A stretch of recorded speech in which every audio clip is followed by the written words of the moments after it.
It's called The Last Sayings of Jesus. And I was inspired by a number of different books as I looked through this idea. I'm kind of focusing a little bit more on one by Stu Epperson Jr., which is called The Last Words of Jesus.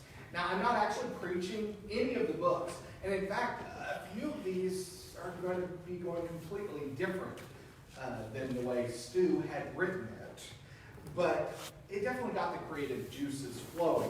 And what we're going to be doing is we're going to be looking at the last 7 sayings that Jesus said on the cross. We're going to bounce between a few of the different gospels and really see how they impact us today. What do they mean for us now, some 2,000 years later?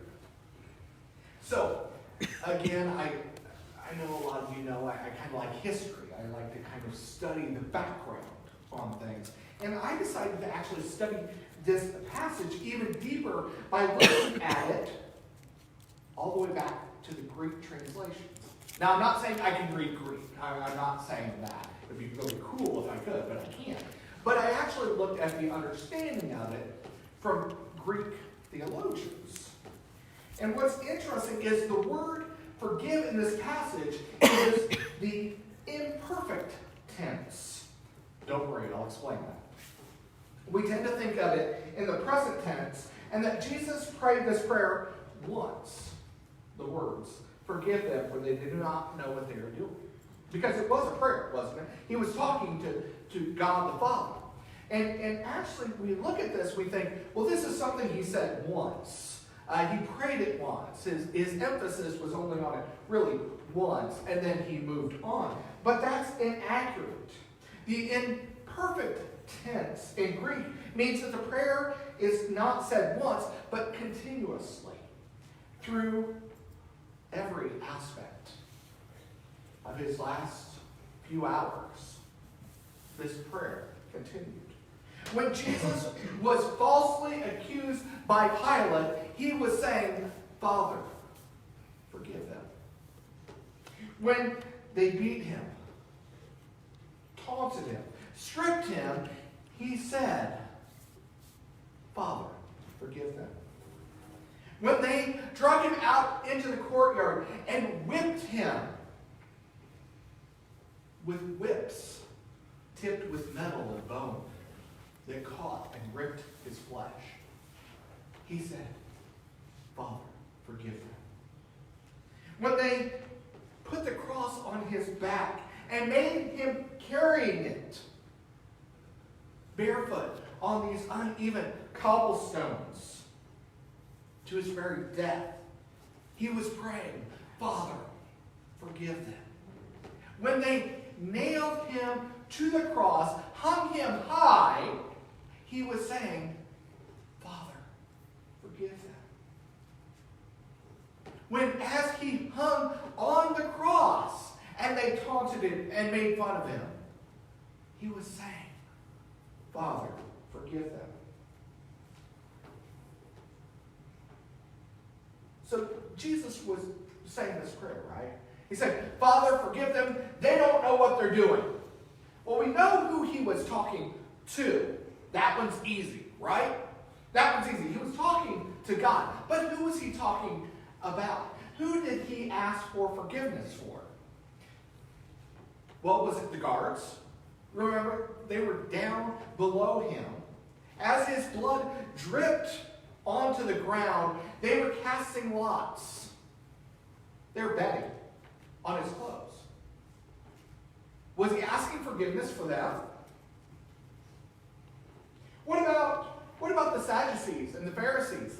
You know, the religious leaders at the time who were looking for the Messiah and ended up turning him over?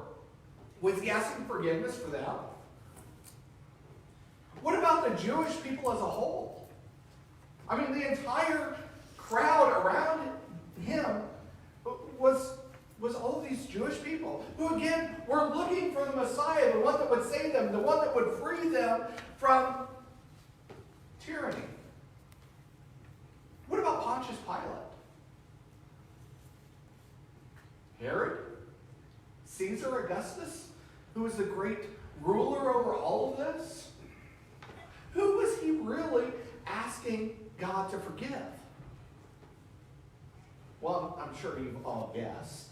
It was all of them and us. All of us. He was asking for forgiveness for everyone. Past, present, and future. He was asking God to forgive everyone. Now, what do we need forgiveness for? I mean, you and I, we didn't put him on the cross, right? We didn't turn him over. We didn't decide he needed to be put to death. I mean, I don't know about any of you, but I have never accused Jesus of blasphemy and deserving of death. None of you guys have done that, right? None of us have done that, so why do we need forgiveness for? We didn't do it. Heck, we weren't even part of the disciples who scattered when he got arrested. I mean, they needed forgiveness, sure. I mean, they screwed up. We didn't. We weren't even born yet. So what do we need forgiveness for? Laura and I had a chance to watch a movie over the week. I know, big surprise. We like movies. But it was the third movie in the God's Not Dead series. And one of the lines really, really spoke out to me. One of the girls was talking to the pastor, and she said, "You know why our generation is leaving the church?" Sure, he wants to know, why are people leaving the church? And she said, the church has become known more for what it's against than what it's for. Anybody argue with that? I can't. I mean, we are so much more known for what we're against than what we're for. Because more often than not, when you meet somebody from another church, you ask, or at least us pastors do, we have a tendency to ask, well, what's your stance on this? Right? Because within the United Methodist Church, we're having kind of a conflict right now, aren't we? We are known for the church, not just our church, the United Methodist Church as a whole, over the fight about homosexuality. That's what we're known for right now.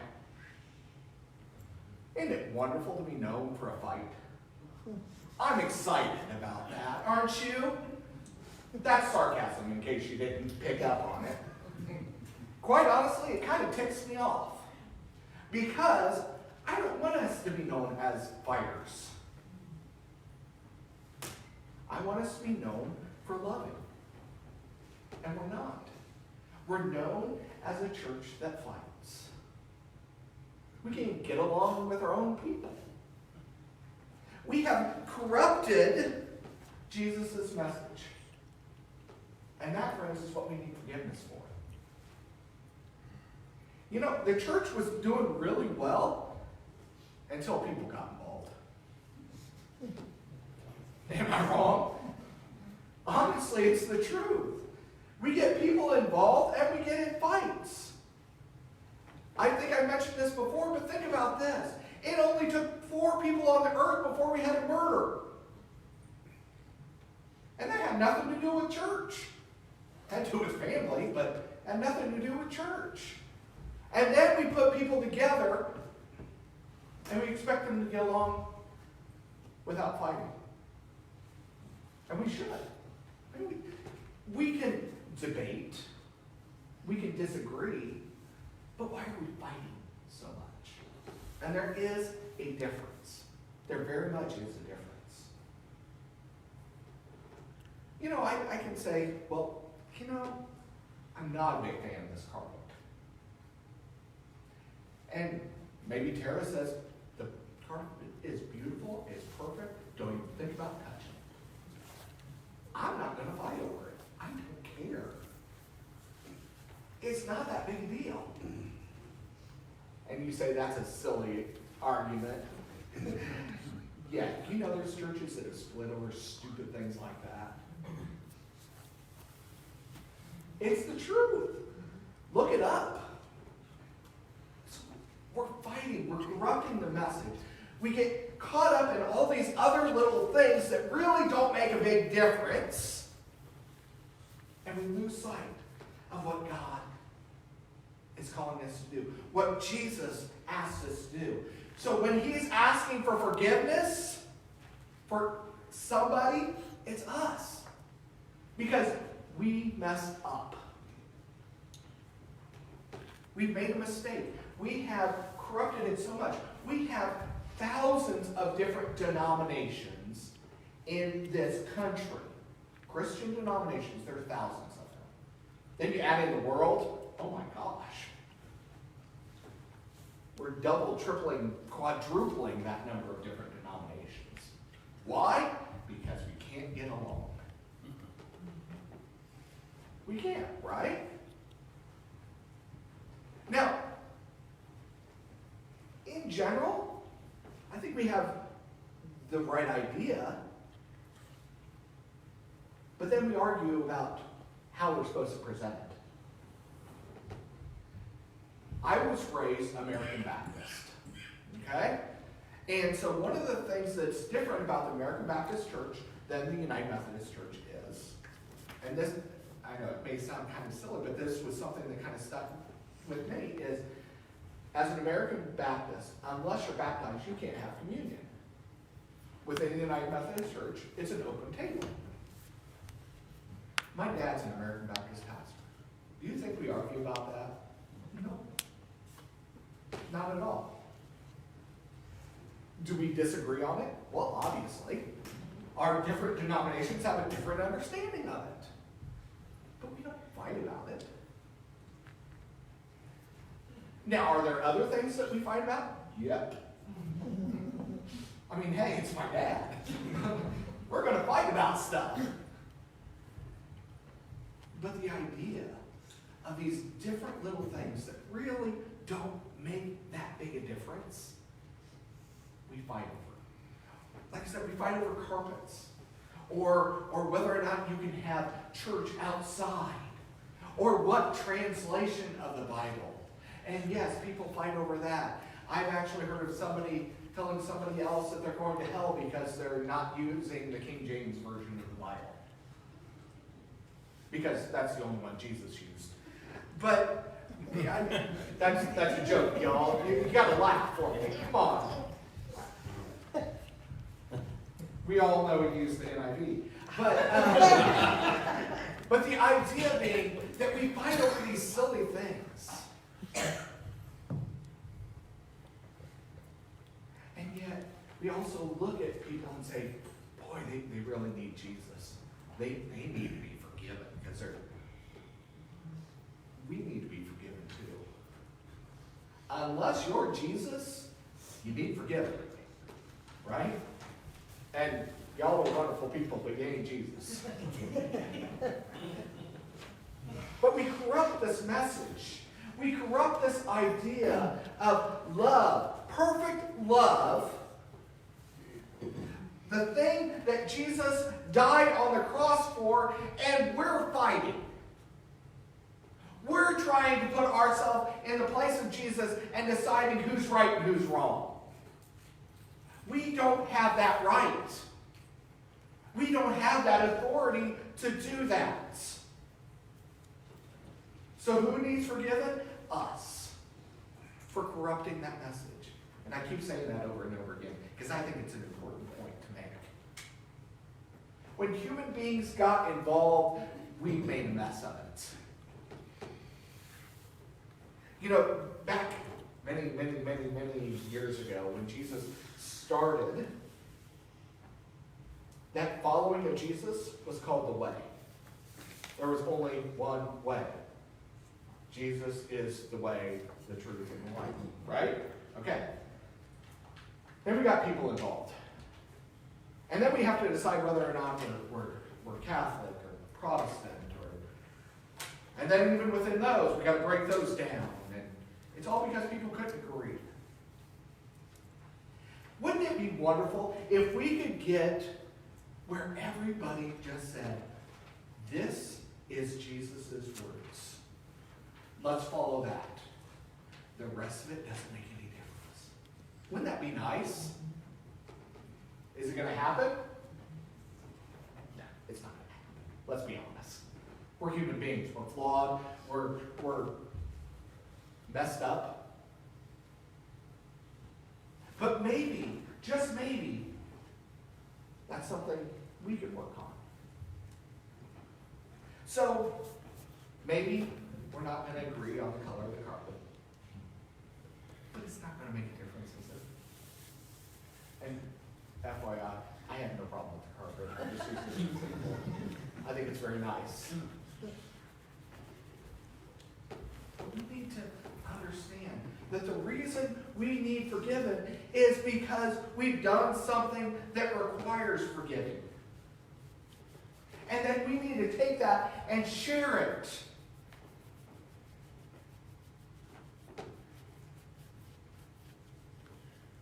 We need to take that idea of saying, you know what, it doesn't make that big difference.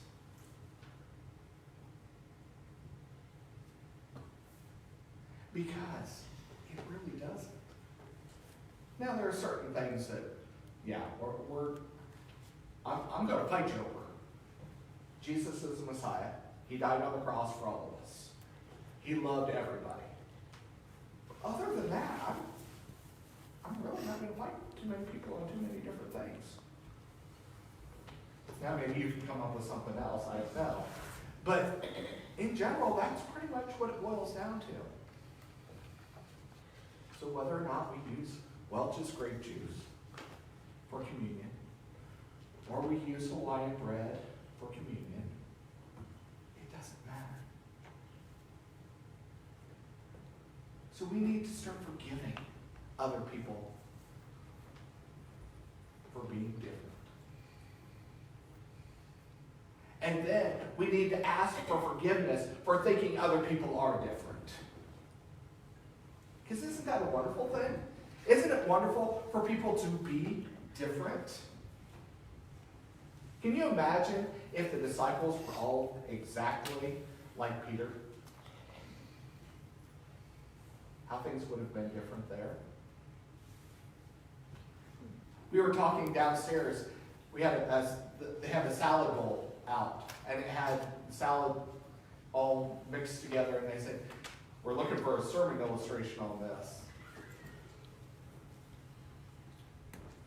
Think about a salad. You can have just lettuce. That's technically a salad, right? But then maybe you throw in some carrots, maybe a little bit of cheese, some peppers. You get that variety. And it makes it so much better. It makes it so much better to have some variety, some difference in there. Difference is a good thing. So think about that. Are you willing to be different? Different than everybody else, and willing to accept people that are maybe not exactly like you?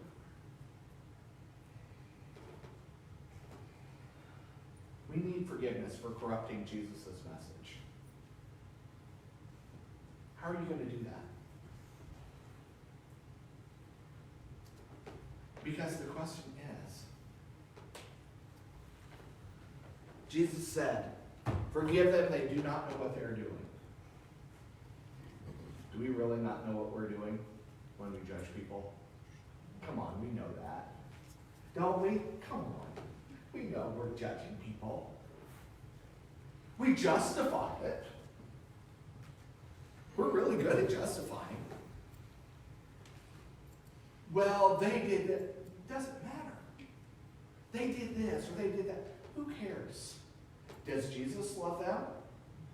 The answer is yes.